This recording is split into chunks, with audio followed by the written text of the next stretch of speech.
मैंने मैं शुरू में करता था, पर वो करते-करते मुझे रियलाइज़ हुआ कि मैथ्स में समय लग जाएगा। अब बात स्टेनो एक नई चीज़ है, तो उस समय मुझे रिस्क लेना पड़ा। देखिए हार्ड बोल के कुछ नहीं होता है। हुँ। डिफ़िकल्ट है तो उसका मतलब 10 बार पढ़नी है, 9 बार पढ़नी है, लेकिन वो होगी ज़रूर। नहीं का तो कॉन्सेप्ट ही नहीं है। Okay, welcome you all guys to another interview video. आज यहाँ पर हमारे साथ में एक ऐसे शख्स हैं जिन्होंने बहुत सारी एग्जाम्स क्रैक की हैं, जहाँ पर लोग पहली, दूसरी, तीसरी, चौथी अटेम्प्ट तक उनको लग जाता है एसएससी स्टेनो एग्जाम क्रैक करने में।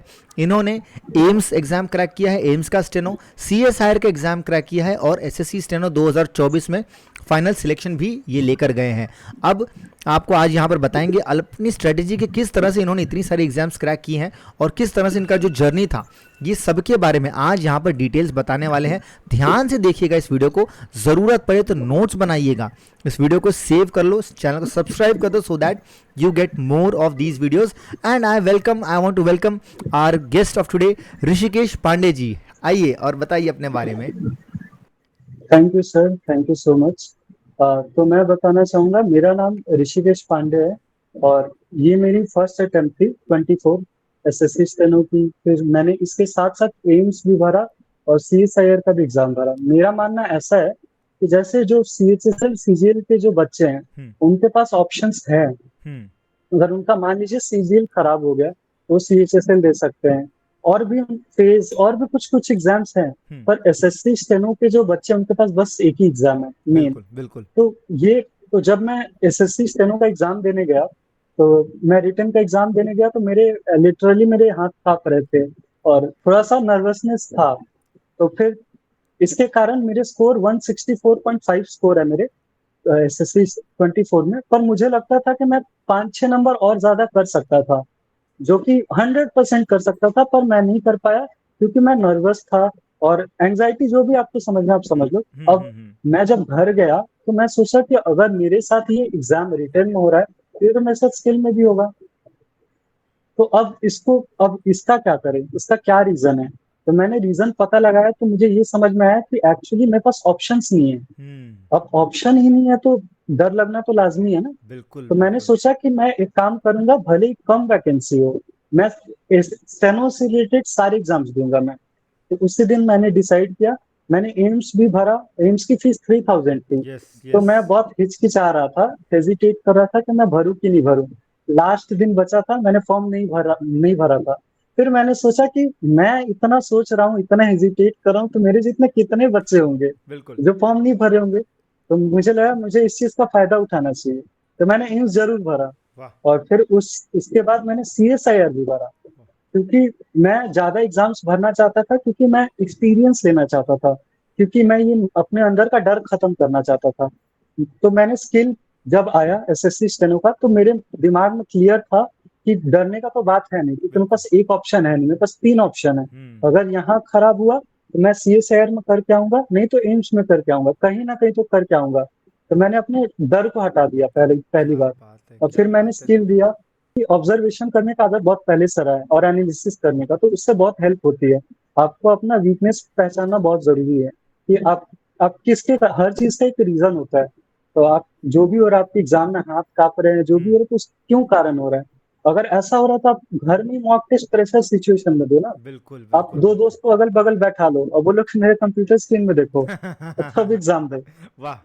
तो क्या बात है। आपको प्रेशर फ़ील होगा और वो चीज़ आप हैंडल करोगे ना तो आप वो एग्ज़ाम में भी रिफ्लेक्ट होगा। वाह, बहुत बढ़िया, क्या जी। बात है। आपने कितनी अनोखी बात कही है कि स्टेनोग्राफर्स के पास में ऑप्शन नहीं है, क्योंकि तुम बस ये सोच रहे हो कि एक बड़ी एग्जाम कोई निकले, एक बड़ी वैकेंसी निकले, मैं बस उसमें एसएससी का फॉर्म भरूं। लेकिन आपने इस चीज़ जी। को इस तरह से टैकल किया कि अगर एक एग्जाम है तो मैं और तीन चार ऑप्शन निकाल सकता हूँ। अब इसमें मैं एक चीज़ और ऐड करना चाहूँगा, जैसे आप अगर एसएससी के लिए डिक्टेशन लिख रहे हैं, इसमें आप थोड़ा सा लीगल डिक्टेशन लिखना चालू कर दो। हर 2 या 3 दिन में जी आपके सर। पास में एक एक्स्ट्रा ऑप्शन हो कि होम टाउन पोस्टिंग मिलने का चांस है, जो आपको एक जी एसएससी या सर। बाकी एग्जाम्स में होता है कि हमको कहीं भी फेंक देंगे। आप लीगल डिक्टेशन कुछ नहीं करना है, आप अपना एसएससी का सिलेबस पढ़ते रहो। बस बैच में जहां भी आप डिक्टेशन लिख रहे हो वहां पे एक लीगल का डिक्टेशन रोज ऐड कर दो, आधा पौना घंटा लगेगा, इतना ही करना है। आपके पास एक और एक्स्ट्रा ऑप्शन होगा कि कल को अगर आपके स्टेट में जी सर। वैकेंसी आती है, वहां भी फॉर्म भर दो। वेरी नाइस, बहुत अच्छा। और आपकी रैंक एम्स में 65th की रैंक थी, 65 रैंक आपने जी एम्स में सर। हासिल की है, जो कि बहुत अच्छी बात है। बाकी आप ये बताइए कि आपने जो इतना सिलेक्शन लिया, और मतलब आपका जो जर्नी था कि एग्ज़ाम में हाथ काँपने से लेकर आप यहाँ पर कि 3-3 एग्ज़ाम आपने क्रैक किया है, तो ये ज़रा बताइए कि किस तरह से इंग्लिश, रीजनिंग, जीके शॉर्ट में बताना कि कैसे आपने ये सब स्ट्रैटेजीज़ फ़ॉलो की, किस तरह से शॉर्ट हैंड का आपने किया, ये थोड़ा बताइए हमारे व्यूअर्स को थोड़ा समझ में आए। तो अगर शुरू से स्टार्ट करूँ तो पहले मैं जब कॉलेज में आया तब मैं एक म्यूजिशियन था, मैं म्यूज़िक करता था। वाओ! मैं गाना गाता था, मैं पियानो प्ले करता हूँ, गाने कंपोज़ करता हूँ। म्यूज़िक में मुझे बहुत ज़्यादा इंटरेस्ट था। तो फिर जब म्यूज़िक करना चालू किया तब रियलाइज़ हुआ कि जब मतलब प्रोफ़ेशनली चालू किया, स्टेज पे परफ़ॉर्म करना तब रियलाइज़ हुआ मेरे सर के साथ मैं जाता था। तब मुझे रियलाइज़ हुआ कि म्यूज़िक से घर नहीं चलने वाला। तो हुँ। क्योंकि क्योंकि पैशन करना सही बात है, पर पैशन से आपका घर नहीं चल मोस्ट ऑफ द मतलब जगह पे यही रियलिटी है, जो कि बहुत खराब है, पर क्या करें रियलिटी है। तो ये हुआ मेरे साथ, तो मुझे रियलाइज़ हुआ कि पहले मुझे अपना एक जॉब सिक्योर करना पड़ेगा, मुझे फाइनेंशियली इंडिपेंडेंट होना पड़ेगा। उसके बाद मैं ये सब कर सकता हूँ। तो उसके लिए बेस्ट ऑप्शन गवर्नमेंट जॉब से तो बेस्ट ऑप्शन कुछ नहीं था। जहाँ 100%। इस गवर्नमेंट फील्ड में टाइम मिलता है कि आप अपना पैशन भी फॉलो कर सकते हो। इसीलिए मैं गवर्नमेंट जॉब का प्रिपरेशन चालू किया। मैंने मैं शुरू में करता था, पर वो करते-करते मुझे रियलाइज़ हुआ कि मैथ्स में समय लग जाएगा, ज़्यादा टाइम लग जाएगा। तो मुझे रियलाइज़ हुआ कि मैं एक काम करता हूँ, इंग्लिश, जीके और रीज़निंग तो मैं जल्दी कर लूँगा, और रहा बात स्टेनो, एक नई चीज़ है, तो उस समय मुझे रिस्क लेना पड़ा।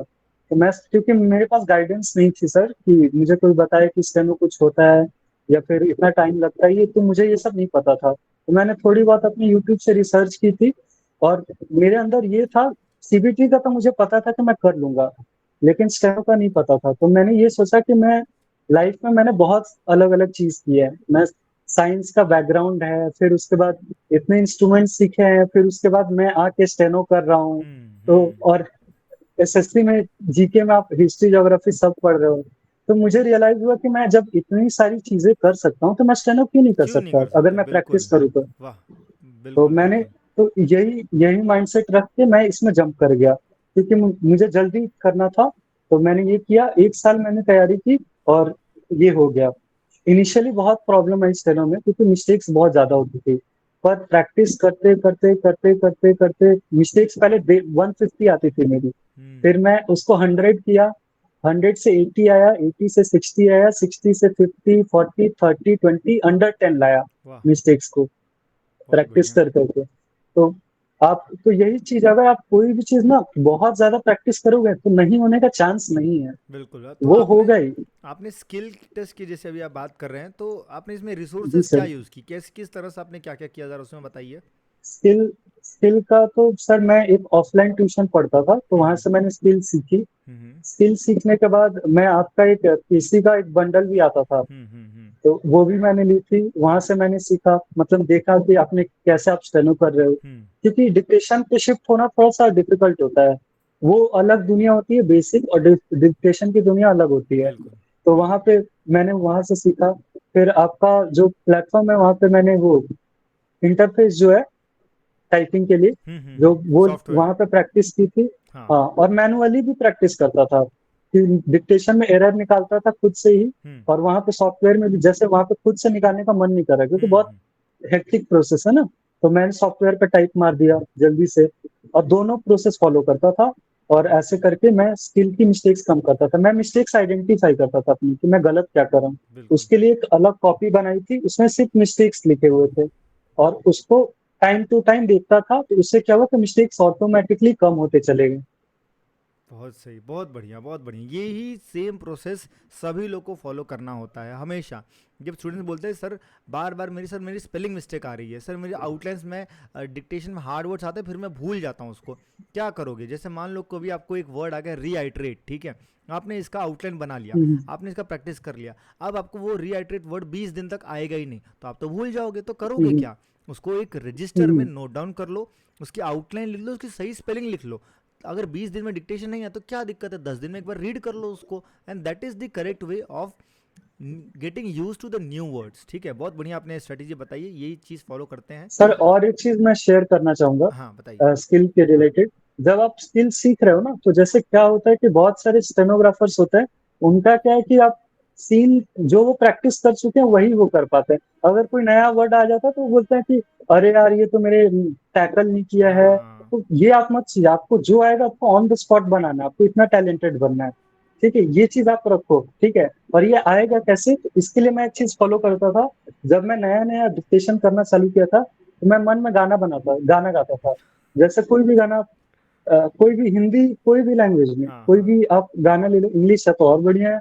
ठीक है, वाइस, फिर उसको मन में सोचा तो vice man says only fool okay. rush wow. cause I can't help falling in love with you। ऐसे करके हाँ। सिमिलरली अगर मैं कोई चीज देख लेता हूँ, कोई भी इंग्लिश में कुछ भी लिखा हुआ सर, जैसे स्टोर पे, तो उसको मैं दिमाग में मेरे आउटलाइन बन रहा है उसका बनने लगती है। साइमल्टेनियसली। मैं बिल्कुल जहाँ बिल्कुल। जहाँ घूम जहाँ घूम रहा हूँ, जो इंग्लिश इतना एक बार तो हद हो गया था कि मॉक देता था तो इंग्लिश की चीजें स्टेनो में आने लगती थी दिमाग में। ये होता है, ये बहुत बार होता है जब आप किसी एक चीज़ में जी। इतना अंदर चले, क्योंकि ये नई स्किल है। जैसे मैथ्स वगैरह आप बचपन से पढ़ते आ हम्म, रहे हो, ये कोई नई चीज़ है जिसको आपको सीखने के लिए बहुत ज़्यादा दिमाग लगाना पड़ता है। अभी यही शॉर्ट हैंड अगर एक जी सर। सेवेंथ क्लास के बच्चे को दे दो तो वो आराम से सीख जाएगा, 6 महीने में सीख जाएगा, एकदम फ्लुएंट हो जाएगा वो। लेकिन क्योंकि उसका दिमाग लर्निंग मोड में है, वो सब कुछ सीखता जा रहा है अभी। लेकिन हम जब ग्रेजुएशन वगैरह होने के बाद में, 10th 12th होने के बाद में, हमारा दिमाग थोड़ा सैचुरेट हो जाता है, तो हमको बहुत प्रेशर लगाना पड़ता है कोई नई चीज़ सीखने के लिए। तो आप इतना प्रेशर लगा रहे हो, लगातार सुबह शाम वही चीज़ सोच रहे हो, तो ये एक हमेशा फेज आता है स्टेनोग्राफर्स के साथ में। आप लोग मुझसे एग्री करेंगे। और इसी बात पे आप वीडियो को लाइक कर देना है कि एक स्टेनोग्राफर अपनी रियल कहानी आप लोग को बता रहे हैं कि क्या हुआ है इनके साथ में। अब हम बढ़ते हैं नेक्स्ट पार्ट जी में, जो कि है स्ट्रेटेजी, जो आपने इंग्लिश, रीजनिंग और जीके जी। के की थी, ये आप हाँ। जरा बताइए। हम्म। तो जैसे मैं चालू करता हूँ जीके से, तो जीके में मैं बहुत यूनिक चीज बताने वाला हूँ जो आपने कभी नहीं सुनी होगी। हम्म। तो एक जीके में मैं बताना शेयर करना चाहूंगा कि जीके में क्या होता है कि पहले तो आप पढ़िए। ठीक है, जैसे ज्यादातर लोग तो परमार एसएससी फॉलो कर रहे हैं आजकल, हम्म। तो बहुत अच्छे टीचर है, नो डाउट, सब सही है उनका। पर आप लोग कीजिए, एक काम कीजिए, आप लोग बेसिक एक कर लीजिए। ठीक है, आप वन शॉट देख के करो। एफआरबी सीरीज बहुत यूजफुल है, बहुत अच्छी है, तो आप वो कर लो। तो एक बेसिक आप तैयार करो पहले, उसके बाद आप क्या करो, उनकी जो लास्ट में पीवाईक्यू सीरीज आती है, उसमें 30 लेक्चर लेक्चर के आसपास होते हैं। अगर आप उसमें से 15 लेक्चर भी कर लेते हैं अच्छे से, मतलब 15 लेक्चर आपका ऐसा होना चाहिए कि मैं उसमें से कुछ भी पूछ लूं तो आपको आनी चाहिए। हम्म। मैक्सिमम क्या होता है, बच्चे पढ़ के छोड़ देते हैं, तो इससे हम्म। कहाँ से कुछ होगा। हम्म। 15 लेक्चर आपको इतनी अच्छे से करनी है कि उसमें से मैं कुछ भी आपसे पूछ दूं तो आपको आना चाहिए, आना चाहिए। ना का चांस नहीं है। बिल्कुल बिल्कुल। ठीक है, उतना अच्छे से आपको। और वो कैसे होगा, हार्ड देखिए, जीके में सब लोग बोलते हैं ये है वो है, देखिए हार्ड बोल के कुछ नहीं होता है। हम्म। जीके में ये होता है, अगर कोई चीज डिफिकल्ट है तो इसका मतलब उसको आपको 6-7 बार पढ़नी है। अगर कुछ चीज इजी है तो वो 2-3 बार हो जाएगी, डिफिकल्ट है तो उसका मतलब 10 बार पढ़नी है, 9 बार पढ़नी है, लेकिन वो होगी जरूर। नहीं का तो कॉन्सेप्ट ही नहीं है, तो ये हम्म। अपने दिमाग से निकाल दो कि नहीं हार्ड, ये सब बकवास चीज है। अगर कुछ डिफिकल्ट है तो आप 10 बार पढ़ के तो देखो देखो कैसे नहीं खत्म। होता है, आप बिल्कुल मुझे बताओ।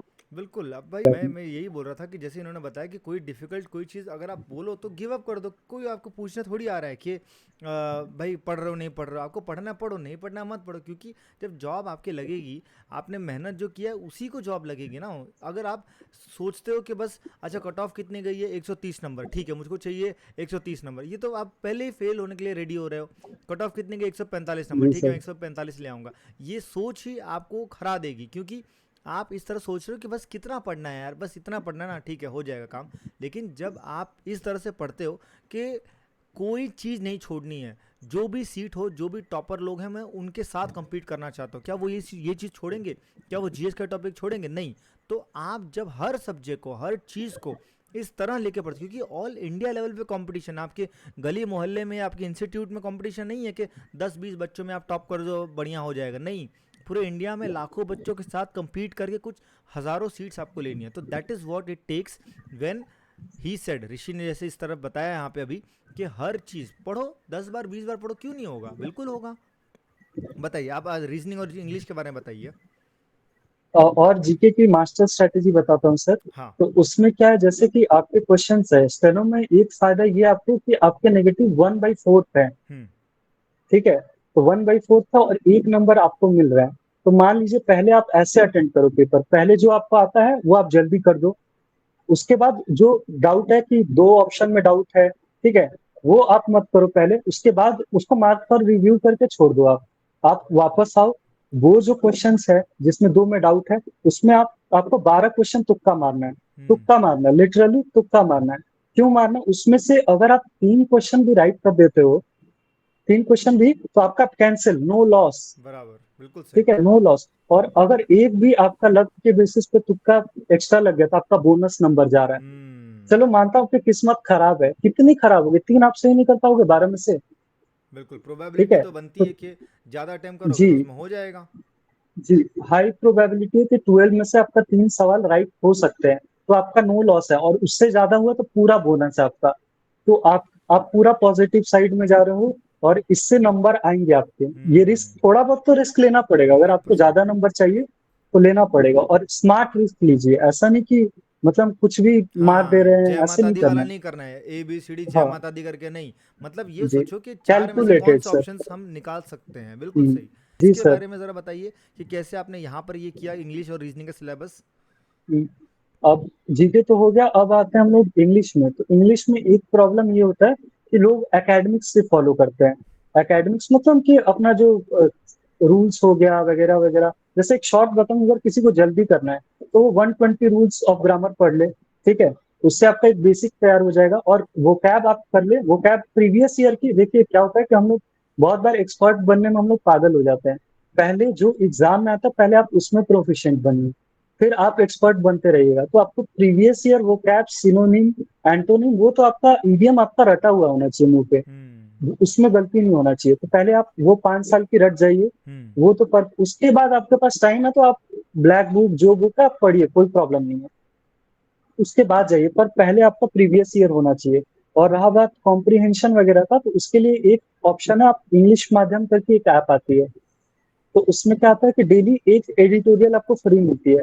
तो वो आप एडिटोरियल पढ़िए, उसके बाद उससे एक टेस्ट चालू हो जाता है 25 क्वेश्चन का, जिसमें 5 क्वेश्चन तो आपका कॉम्प्रिहेंशन बेस्ड रहता है, और 20 बाकी वो पूरा सीजीएल जैसा, वो सिनोनिम, इडियम, एरर वगैरह।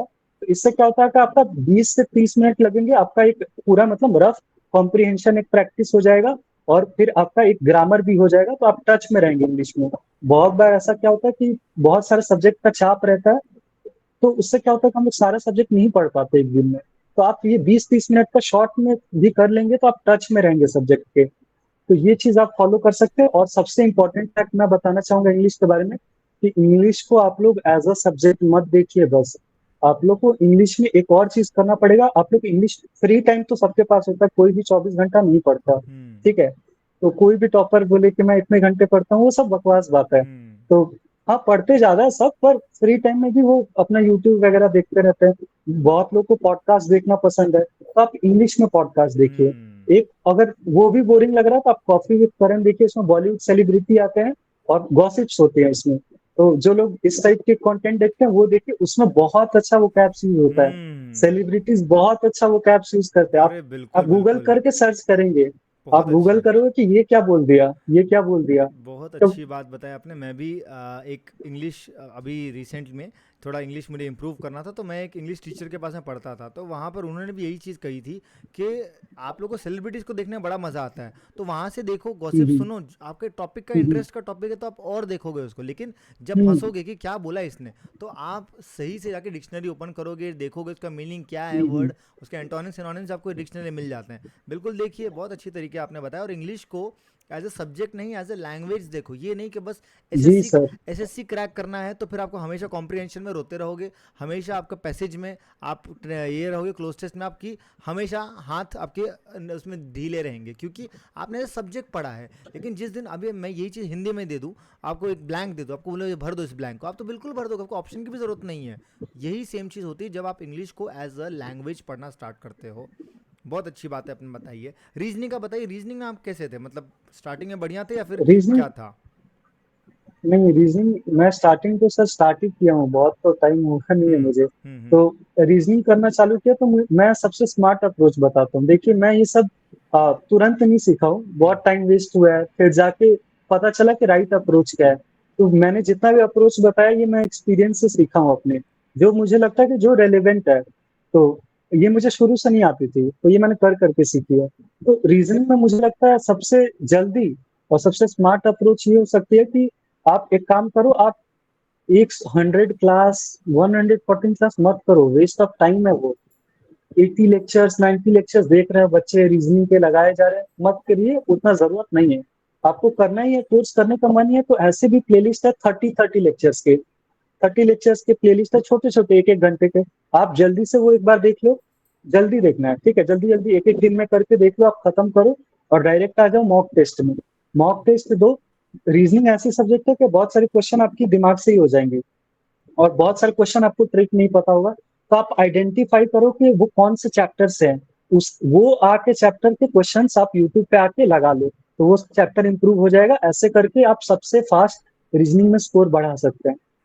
मतलब बेसिक जो है वो आप कोई प्लेलिस्ट से कवर कर लो, जिससे आपको तुरंत वो कॉन्सेप्ट पता हम्म, चल जाए कि कौन क्या कॉन्सेप्ट है, हम्म, क्या इसमें सीरीज हाँ, है, इसमें एक्चुअली क्या हाँ, लगता है। बहुत डेप्थ में नहीं जाना सर। बिल्कुल जी बिल्कुल सर। बिल्कुल, ये बहुत मैटर करता है कि पिछले 4-5 साल का जो पेपर है एसएससी का, उसका उठा के देखो, जिस तरह से चीज़ें हो रही उसी को पढ़ो, उसी में अपना समय दो, और ये बहुत ही राइट अप्रोच है। टाइम वेस्ट नहीं होगा यहाँ पर, सही सही तरीके से आप हम्म, आगे बढ़ते रहोगे। बहुत शानदार, बहुत हम्म, बढ़िया। इस तरह से करके आपने, आपका स्कोर कितना था एसएससी में, आपने 200 में कितना स्कोर किया था?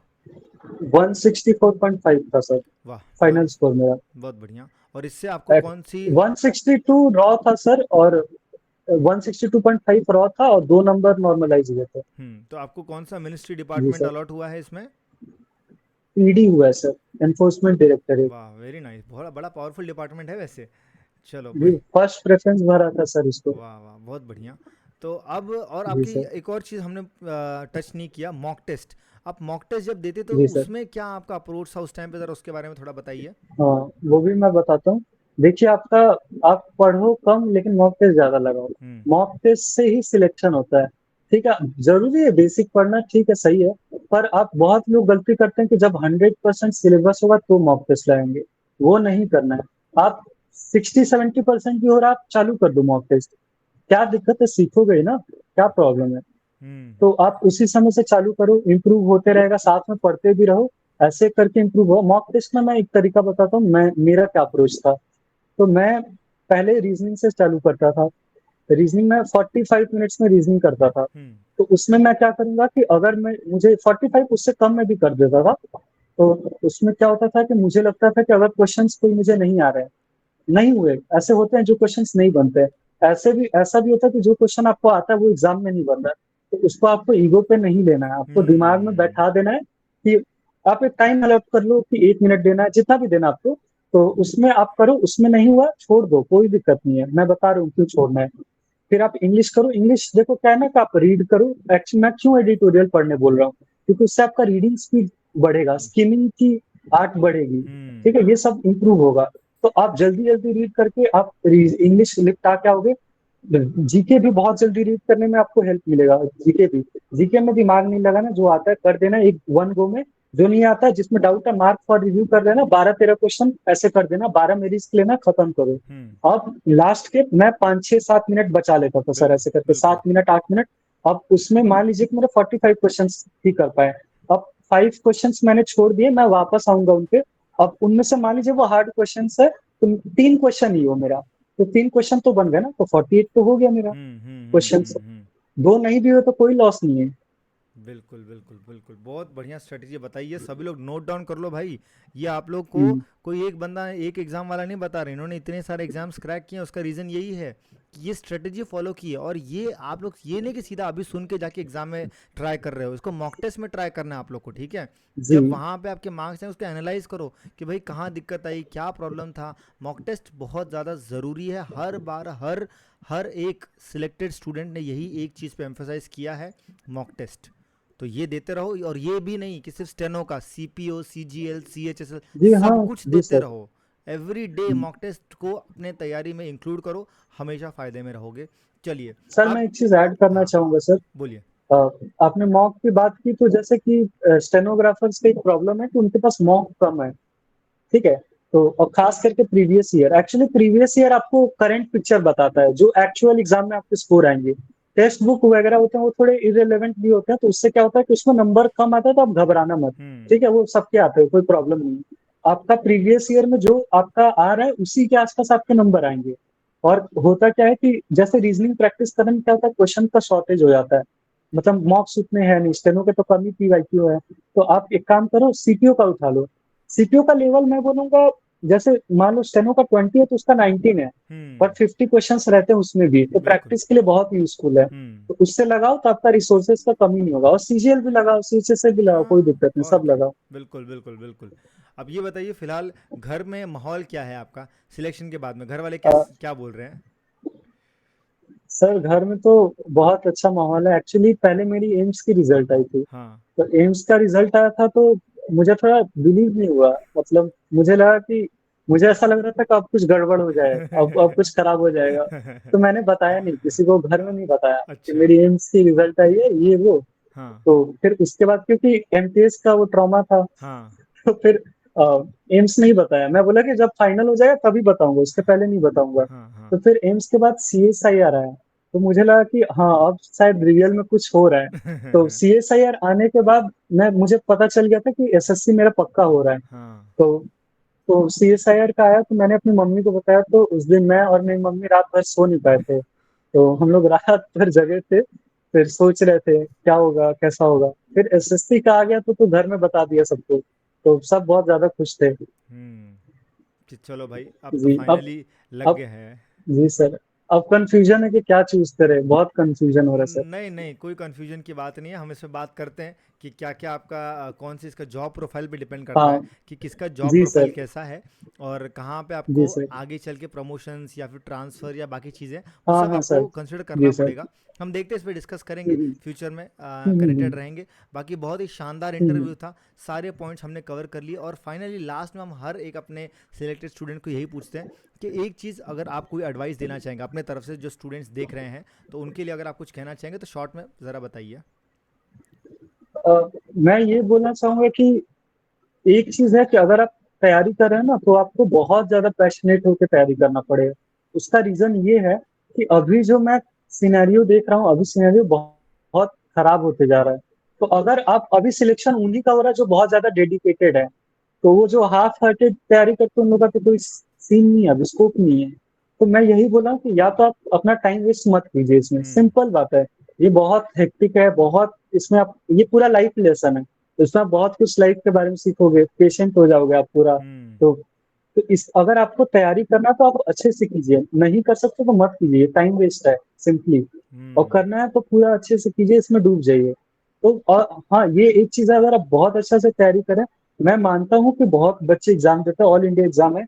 पर एक्चुअली होता ये था ना कि जब मैं पहले न्यूज़पेपर में पढ़ता था कि इतनी रैंक आई 4, 5, तो मैं सोचता था ये लोग एलियन हैं, ये लोग शायद आसमान से उठ कर के आते हैं। मतलब ये मतलब कौन है ये लोग, कैसे होता है ये वो? तो मुझे ये लगता था। फिर मैंने जब जब न्यूज़पेपर में और पढ़ना चालू किया, जब अवेयरनेस बढ़ी, तो मैं देख रहा हूँ कि अपने अगल-बगल के लोग, अपने सिटी के लोग सिलेक्ट हो रहे हैं। हुँ, तो मैं सोचता था कि ये लोग में ऐसी क्या स्पेशल बात है जो मेरे में नहीं है? मतलब इन्होंने ऐसा क्या किया? इनमें ऐसा क्या है कि मतलब ये भी वही स्कूल में पढ़ रहे हैं, वही चीज़ पढ़ रहे हैं, ये भी नॉर्मल खाते हैं, जो मैं खाता हूँ, ये भी वही खाते हैं, पहनते वही है। हुँ, तो इन ऐसा तो नहीं इनके टीचर आइंस्टाइन है, तो हुँ, इनमें ऐसी क्या स्पेशल बात है जो मेरे में नहीं है? तो मुझे रियलाइज़ हुआ कि ये मेहनत ज़्यादा करते हैं, ये हुँ, प्रैक्टिस बहुत ज़्यादा करते हैं। तो 2 चीज़ आप ये याद रखना कि प्रैक्टिस मैजिक होता है। आप प्रैक्टिस करोगे ना तो आपका अच्छा होना गारंटी है, टाइम लग सकता है। हो सकता है आप ज़्यादा ब्रिलियंट हो तो आप जल्दी कर लो। आप डल हो तो थोड़ा ज़्यादा समय लग जाए, पर होना ज़रूरी है, होगा ही होगा। और दूसरा चीज़ ये है कि मैजिक होता है। मैजिक कैसे होता है कि बहुत बार होता है ना कि आपको लगेगा कि आपके मार्क्स स्टक हो गए हैं, आप बहुत पढ़ रहे हो, कुछ इम्प्रूवमेंट नहीं हो रहा है, पर आप करते रहो, करते रहो, करते रहो, एनालिसिस करते रहो, एक दिन होता है, एक मोमेंट होता है, ऐसे करके चेंज आ जाता है। हुँ, ऐसे करके चेंज होता है, मैजिक होता है और चीज़ें चेंज हो जाती है। जो आप सोच रहे थे, जो आप पहले नहीं कर पा रहे थे, वो अब आप करने होने लग लगेगा, जाओगे। यस। और ये मैजिक जी, उन्हीं के साथ होता है जो लगे रहते हैं। ये नहीं होगा जी, कि 4 दिन पढ़ाई एग्ज़ैक्टली। करोगे मैजिक हो जाएगा, नहीं, ये जो मैजिक की जी, मोमेंट है, ये जी। वही बात है जो लगा है, गिव अप नहीं कर रहा है, उसी चीज़ में लगा है। हाँ ठीक है, there will be some days when you will not feel like hmm, कि आज अपना बेस्ट देना है, तो बेस्ट मत दो। अगर आप नॉर्मली 10 घंटा हुँ, पढ़ाई करो तो उस दिन 2 घंटा ही पढ़ाई करो, लेकिन हुँ, लगे हुँ। रहना है। फिर दूसरे दिन आओ, जी फिर उसको सर। कवर अप कर लो, 8 घंटा, 10 घंटा, बारह हुँ, घंटा हुँ, करके कवर अप कर लो। That is hmm, what it hmm, takes hmm, when you get hmm. Selection in multiple exams. And अब आप भी उन एलियन में से एक बन चुके हो जिसने 3 3 एग्जाम्स क्रैक किए, ठीक है। तो that's a very big achievement for you. I really hope कि आप जिंदगी में और बहुत कुछ अचीव करो। God bless you. Thank and you sir. I feel really proud कि हमारे यहाँ से एक ऐसा स्टूडेंट, जो आप नॉर्मल किसी बैच में आप डिक्टेशन लिखा करते थे, वहाँ पर ज़्यादा हम इंटरेक्ट नहीं करते स्टूडेंट से, वहाँ पे भी एक्सपेक्ट कि जो बेसिक स्टूडेंट बेसिक ख़त्म करके आया है, वो केसी बैच आपका ब्रिज का काम करती है। बिगिनर से लेके जो स्पीड बैच में आने के बीच का ब्रिज है, वो काम करती है। तो वहाँ पे बच्चे बैच लेते हैं, खुद पढ़ते रहते हैं और अपने नोट्स शेयर करते हैं कि सर ये हमारे नोट्स है, मुझे चेक करते हैं। उस बैच से इतना ब्रिलियंट माइंड अगर निकल सकता है, तो I can say everything is possible. It's all because of your hard work जो कि आपने दिखाया है। And you are a very big motivation for everyone who is watching this video. सभी लोग नीचे कॉमेंट्स में कॉन्ग्रेचुलेशंस ऋषिकेश लिखेंगे, ठीक है। ये आपके आ, बाकी फ्रेंड्स एंड फैमिलीज में शेयर कीजिए, दिखाइए। एंड आई वॉन्ट यू कि आप इसको इंस्पिरेशन की तरह लीजिए और आप भी इसी तरह से पढ़ना स्टार्ट कीजिए। That's a very great conversation with Rishikesh Pandey. Everyone do congratulate him in the chat box, क्योंकि कल को आप भी यहाँ पर इस इंटरव्यू में हो सकते हैं इनके जगह पे, ठीक है। चलो सर ग्रेट। मैं एक चीज़ ऐड करना चाहूँगा, हाँ लास्ट चीज़ सर। बिल्कुल, बोलिए बोलिए। लास्ट चीज़ मैं ये बोलता हूँ कि इंटरनेट पे यूट्यूब पे बहुत आपको मिलेंगे कि टॉपर बोलते हैं कि वो डेली 10 घंटे 12 घंटा पढ़ाई करते हैं। पर मैं आपको रियलिटी बताता हूँ, ये रियल पिक्चर नहीं है, ऐसा नहीं होता। बहुत कुछ लोग होंगे ऑफ कोर्स, पर मैं उनमें से नहीं था। देखिए बहुत लोज़ एंड हाइज़ होते रहता है। बहुत दिन होता है कि आप एक नहीं पढ़ने का मन करेगा, ऐसा भी होता है। हर दिन नहीं हो पाता है, एग्जैक्टली। 8 घंटा 9 घंटा पढ़ना। तो आप एक काम करो ना, आप 1 घंटा ही पढ़ो। पर आप कोशिश करना कि आप मतलब ठीक है, आज आपका मन नहीं कर रहा है तो आप 1 घंटा पढ़ लो, कल आप ज़्यादा पढ़ लेना। लेकिन आपको डेली मतलब स्ट्रिक्ट मेंटेन करने की कोशिश करना, ठीक है? भले ही आप कम पढ़ो। बिल्कुल, इसमें मैं एक और बस चीज़ यही ऐड बोलना करूँगा, चाहता था। इसमें इनकी बात में एक और चीज़ ऐड करूँगा। जैसे क्या होता था कि जब हम लोग पढ़ाई करते थे, तो कई बार ऐसा होता था कि सिंस अब स्क्रीन टाइम बहुत बढ़ गया है, मतलब मोबाइल से पढ़ना, फिर उसका लैपटॉप में मॉक टेस्ट लगाना, फिर स्क्रीन में, तो कई बार आंखें दर्द करने लगती थी, हेडेक होने लगता था, नहीं मन करता था। तो हमने क्या उसको फॉलो किया था कि हम लोग बैलेंस करके चलते थे। ऑनलाइन अगर हम किसी दिन 80% पढ़ रहे, तो 20% हम बुक्स को पढ़ेंगे। अपने स्पीडी पब्लिकेशन की बुक खोल ली, लूसेंट खोल ली, वहाँ से पढ़ लिया।